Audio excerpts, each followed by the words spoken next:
ఏరా ఒంటరిగా ఇక్కడ ఏం చేస్తున్నావు? అబ్బే ఏం లేదండి, సరదాగలగా.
రఘు, వాకిట్లోకి వచ్చిన వెలుగు నట్టింట్లోకి రాకుండా పోతుందా అని ఆశపడ్డా.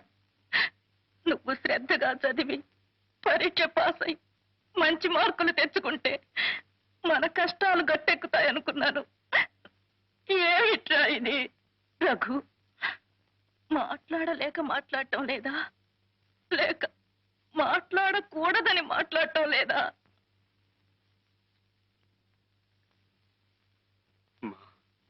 ఏరా, ఇంత జరిగా కూడా ఆ పిల్లని మర్చిపోలేకపోతున్నావా? మా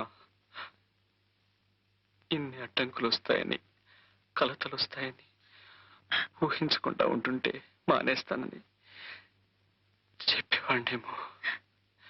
కానీ ఈ పరిస్థితి మేమిద్దరం ఊహించిందేనమ్మా.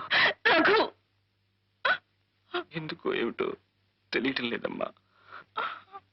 కరుణ కోసం ఎన్ని బాధలైనా, ఎన్ని దెబ్బలైనా నవ్వుతూ భరించే శక్తి నాలో రోజు రోజుకు పెరిగిపోతుందమ్మా. ఆకలేస్తుంది అన్న సంచి రెప్పలు వాలిపోతున్నా నిద్ర రావటం లేదు. కర్ణం చూడకుండా క్షణం నిలవలేకపోతున్నాను. నాకెంత కష్టం నష్టం వచ్చినా పర్వాలేదు. నేను కర్ణం చూడాలి, కరుణతో మాట్లాడాలి, కరుణతో కలిసి బతకాలి, లేదా కరుణతో కలిసి చావాలమ్మా. పిల్లలా ఉంది వదిన గారు. టైం అవుతుంది. డేవిడ్ గారు, మీ సంబంధం మాకు అన్ని విధాలా నచ్చింది. కుర్రాడు కూడా ఒప్పుకున్నాడు. అన్ని సమకూర్చుకుని డేట్ నిర్ణయించుకోవటమే. వెళ్ళగానే ఉత్తరం రాస్తాను. సెలవు. వస్తానండి. దేవుని దృష్టిలో ప్రేమించడమే తప్పైతే ఆ తప్పు తప్ప నేను ఏ తప్పు చేయలేదు ఫాదర్.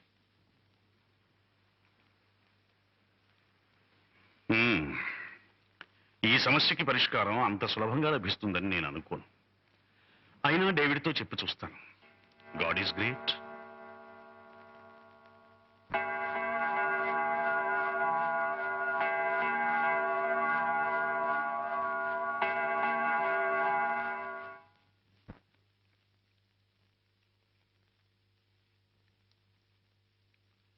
అమ్మా శారదమ్మ గారు, సంప్రదాయమైన హిందూ కుటుంబంలో పుట్టిన మీరు ఇలా క్రైస్తవ దేవాలయం ముందు ప్రార్థన చేస్తున్నారంటే మనసులో బాధ భయం ఉన్నప్పుడు ఏ దేవుడు ఎక్కడున్న దేవుడు అన్న తేడాయో తెలియదు. అందరు దేవుళ్ళు ఒకేలా కనిపిస్తారు. ఆపదలో ఆదుకుంటారనిపిస్తారు. మీ భయం దేని గురించో తెలుసుకోవచ్చా? మీ అబ్బాయిని గురించేగా. దిగులు పడకండి అమ్మా. ఆ యేసు ప్రభు దయ వల్ల అంత సవ్యంగా శాంతంగా జరిగిపోతుంది. ఆ చల్లని మాట చాలండి. ఆ పని యేసుప్రభు దయ వల్ల జరిగినా సరే, ఏడుకొండలవాడి దయ వల్ల జరిగినా సరే.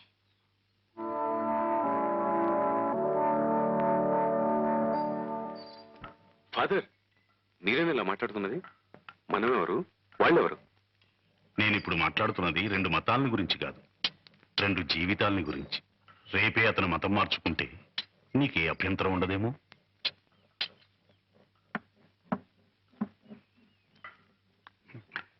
సమాధానం రాదు.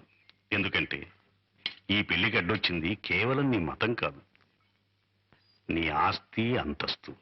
మీరు చెప్పేది సమంజసంగా లేదు ఫాదర్. ఈ పెళ్లి కేవలం నా పరువు ప్రతిష్టల గురించి కాదు, నా చెల్లెలి భవిష్యత్తు గురించి. అది చెప్పాల్సింది నువ్వు కాదు డేవిడ్. చర్చిలో అందరి ముందు ఆ అమ్మాయి చెప్పాలి, అంతే కదా? రఘు, మనం ఎక్కడికైనా పారిపోదావా?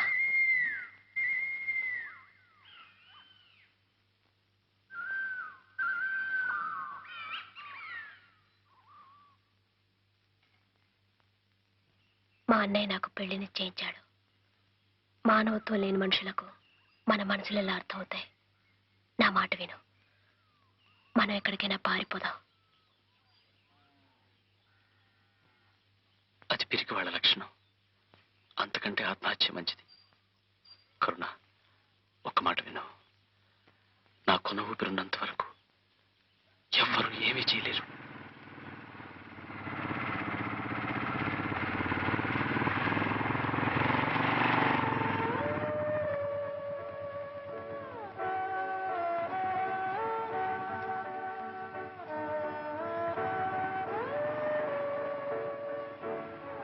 సార్, మాది ఒకే మాట, ఒకే ప్రాణం. నా ప్రాణంలో ప్రాణమైన కరుణని దయచేసి వేరు చేయకండి సార్.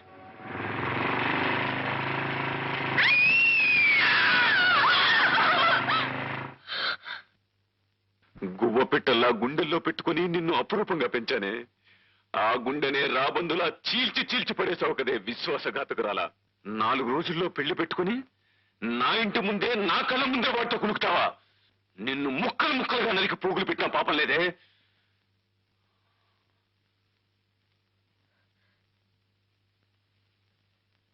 నా రఘు జీవించున్నంత వరకు నన్నెవరు ఏం చేయలేరు.